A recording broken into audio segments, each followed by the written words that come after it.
জীবনে খুশি থাকার একটি মন্ত্র আছে।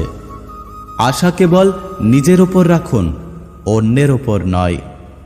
তার সাথে অবশ্যই থাকুন যার সময় খারাপ, কিন্তু তার সাথে কখনোই থাকবেন না যার উদ্দেশ্য খারাপ।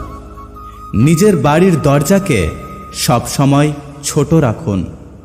যে মাথা নিচু করে ঢুকবে বুঝে নেবেন সেই কেবল আপনার প্রিয়জন।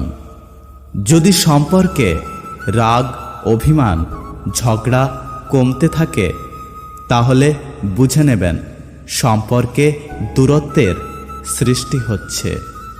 কেউ খুব সুন্দর একটি কথা বলেছেন, যদি মনের মধ্যে কিছু রেখে বাঁচার চেষ্টা করেন তাহলে মন ভরে বাঁচতে পারবেন না।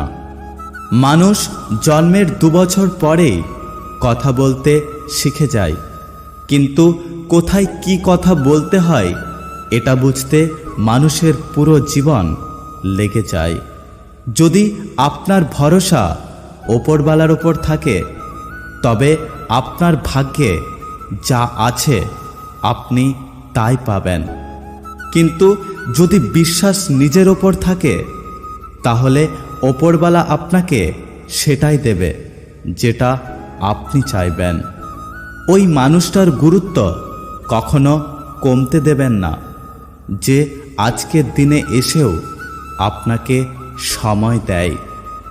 মানুষ দুটো সময়ে সম্পূর্ণ বদলে যায়, হয় কোনো স্পেশাল মানুষ জীবনে এলে, আর না হয় কোনো স্পেশাল মানুষ জীবন থেকে চলে গেলে। লবণের মতো লবণাত্মক জ্ঞান দেওয়া মানুষগুলোই হচ্ছে আপনার আসল বন্ধু।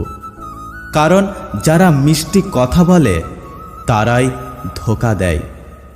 আর ইতিহাস সাক্ষী আছে, আজ পর্যন্ত লবণে পোকা লাগেনি, আর মিষ্টিতে খুব জলদি পোকা দেখতে পাওয়া যায়। একটা তেতো কথা কি জানেন তো? বাবা মায়ের উপদেশ সবার খারাপ লাগে, কিন্তু বাবা মায়ের সম্পত্তি সবার ভালো লাগে। সম্পর্ক মনের মাঝে থাকা দরকার, কথার মাঝে নয়। আর অভিমান কথার মাঝে থাকা দরকার, মনের মাঝে নয়। একদিন না একদিন আমিও আমার লক্ষ্যে পৌঁছে যাব, কারণ আঘাত কোনো বিষ নয় যে আমি তাতে মরে যাব। মানুষ যখন ভুল করে তখন সে আগে পিছনে ডানে বামে সবখানেই দেখতে পায়, কিন্তু ওপরে দেখতে ভুলে যায়।